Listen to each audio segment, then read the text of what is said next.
আসসালামু আলাইকুম। সবার আগে বাছাই করা 10টি আন্তর্জাতিক খবর জানিয়ে দেব। প্রথমেই থাকছে শিরোনাম। তবে তার আগে অনুরোধ থাকবে ভিডিওটিতে একটি লাইক দিবেন।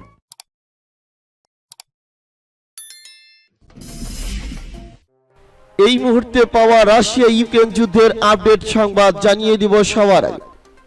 ইউক্রেনের বিরুদ্ধে যুদ্ধ করতে প্রস্তুত চেচেন বাহিনী।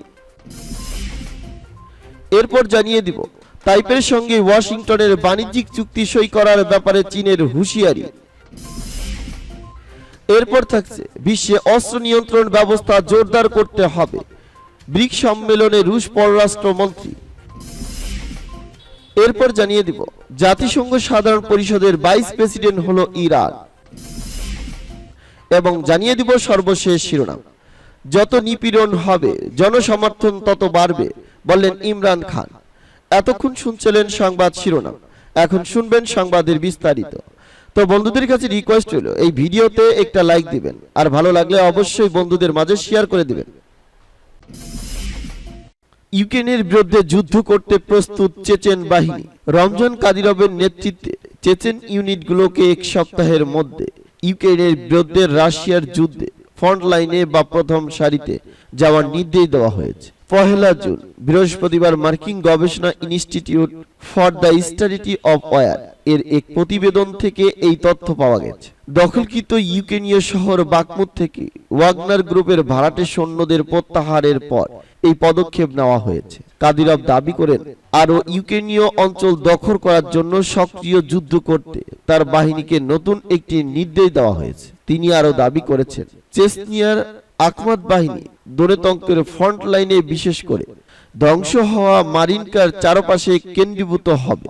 আইএসডব্লিউ জানায়, 1 জুন ওয়াগনার বাহিনী চলে যাওয়ার একদিন আগে আখমাত বাহিনী মারিনকার দিকে অপারেশনের উল্লেখ করা হয়েছে। এর ফলে ধারণা করা হচ্ছে পুতিন হয়তো ওয়াগনার বাহিনীর কারণে যে ক্ষতি হয়েছে তা পূরণ করার জন্য কাদিরভকে যুদ্ধে আক্রমণাত্মক ভূমিকা নিতে বাধ্য করেছে। ইউক্রেন যুদ্ধের শুরুর দিকে মারিউপোল, সবেরে দোনেতঙ্ক ও লিসিতঙ্ক আক্রমণাত্মক অভিযানে জড়িত ছিল চেচেন বাহিনী। পরবর্তীতে ফ্রন্ট লাইনের পিছনের অঞ্চলগুলোতে নিয়োজিত করা হয় তাদের। উল্লেখ্য, গত বছরের ফেব্রুয়ারির শেষের দিকে ভ্লাদিমির পুতিন নির্দেশে ইউক্রেনে হামলা করে রাশিয়া। পুতিনের ঘনিষ্ঠ মিত্র রমজান কাদিরভের নেতৃত্বে আখমাত বাহিনী এই যুদ্ধে অংশ নিয়েছে। এর আগে সিরিয়া ও জর্জিয়ায় রাশিয়ার সামরিক হামলার সময় তার বাহিনী মোতায়েন করেছিল কাদিরভ।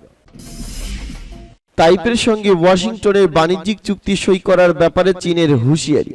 মার্কিন সরকার তাইওয়ানের সঙ্গে একটি বাণিজ্যিক চুক্তি সই করার যে পরিকল্পনা করেছে তার বিরুদ্ধে হুঁশিয়ারি উচ্চারণ করেছে চীন।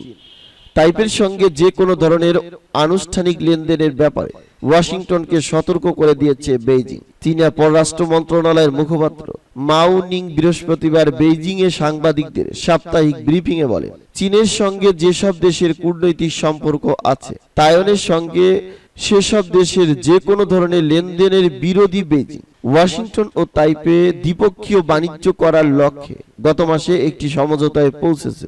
1 বছরেরও কম সময় ধরে আলোচনা শেষে তারা ওই সমঝোতায় পৌঁছে। 2021 সালে জো বাইডেন আমেরিকার প্রেসিডেন্ট হিসেবে দায়িত্ব গ্রহণ করার পর এই প্রথম দুই পক্ষের মধ্যে বাণিজ্যিক চুক্তি সই করার ব্যাপারে সমঝোতা হলো। এক চীন নীতির অধীনে তাইওয়ানের উপর সার্বভৌম ক্ষমতা রয়েছে চীনের।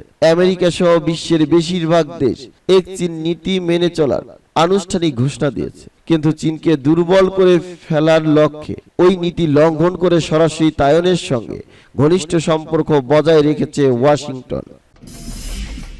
বিশ্বে অস্ত্র নিয়ন্ত্রণ ব্যবস্থা জোরদার করতে হবে, ব্রিক্স সম্মেলনে রুশ পররাষ্ট্রমন্ত্রী। রাশিয়ার পররাষ্ট্রমন্ত্রী বিশ্বে অস্ত্র নিয়ন্ত্রণ ব্যবস্থা জোরদার করার উপরে জোর দিয়েছেন।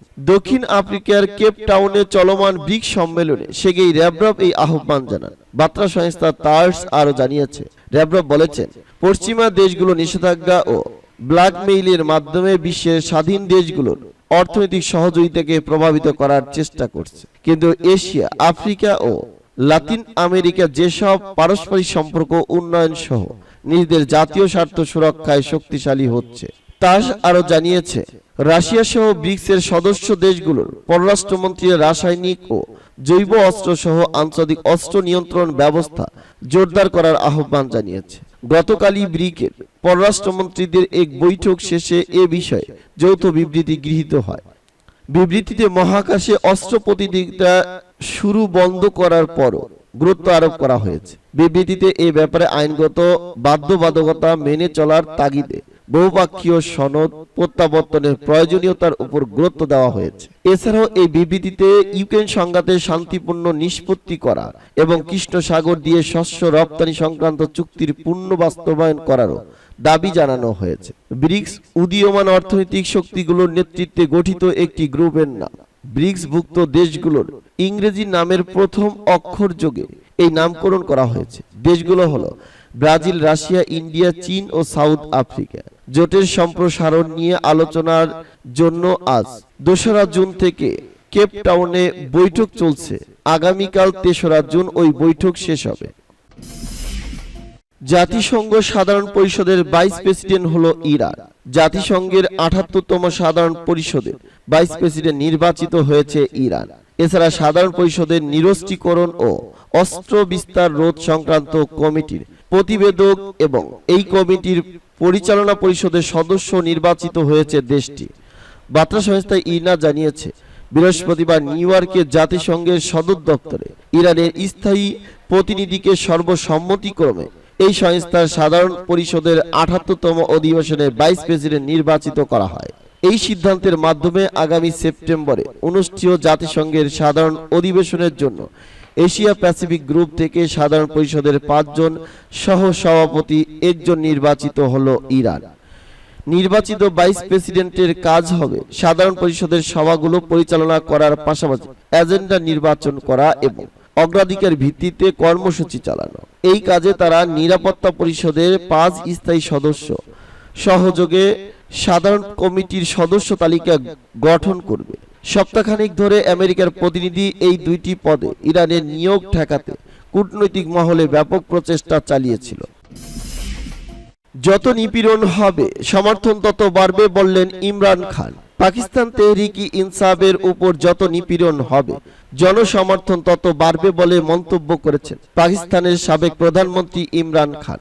বুধবার তিনি এক টুইটে বলেন, 9ই মে এর বিক্ষোভকে কেন্দ্র করে পিটিআই এর বিরুদ্ধে শুরু হওয়া নিপীড়ন ও নির্যাতন এ দলটিকে আরো শক্ত করছে। এর ফলে পিটিআই এর প্রতি জনগণের সহানুভূতি ও সমর্থন বেড়েছে। এছাড়া দলটির ভোট ব্যাংকের আকারও বেড়েছে। পিটিআই এর নেতাকর্মীদের সরকার চাপে ফেলে পদত্যাগ করিয়েছে বলে মন্তব্য করেছেন তিনি। বর্তমান সরকার পিটিআই কে দমনে সমস্ত রাষ্ট্রীয় শক্তি ব্যবহার করছে। তাদের লক্ষ্য যে কোনো ভাবে পিটিআই কে নির্মূল করা। এটা নির্লজ্জ উপায়ে জোরপূর্বক বিবাহ বিচ্ছেদ কার্যকর করার মতো ঘটনা। সরকারের এ ফাঁসিবাদী কৌশল পাকিস্তানের জনগণ ও রাষ্ট্রীয় প্রতিষ্ঠানের মধ্যকার ব্যবধানকে আরো প্রশস্ত করবে। এ বিষয়ে তিনি পিটিআই দলের সাবেক এক এমপির ভিডিও শেয়ার করেছেন। ওই ভিডিওতে পিটিআই এর সাবেক এমপি এর সেলিম সারওয়ার জোর দিয়ে বলেন, দেশটির আইন প্রয়োগকারী সংস্থাগুলো তাকে হাসপাতালে চিকিৎসা নিতে দিচ্ছে না। তিনি জানান, গুজরাটের আজিজ ভাট্টি শহীদ হাসপাতালের ডাক্তাররা তাকে সকালে অস্ত্রোপচারের পরামর্শ দিয়েছিলেন, কিন্তু পরে এক প্রশাসনিক চাপে তাকে হাসপাতাল থেকে বের করে দেওয়া হয়। এরপর অন্য একটি ভিডিওতে দেখা গেছে সাবেক এমপি সেলিম সারওয়ারকে জোর করে একটি অ্যাম্বুলেন্সে করে কোনো এক অজ্ঞাত স্থানে নিয়ে যাওয়া হচ্ছে। ওই সময় তিনি চিৎকার করে বলেছিলেন, ইমরান খান জিন্দাবাদ, ইমরান খান আমি আপনাকে ভালোবাসি।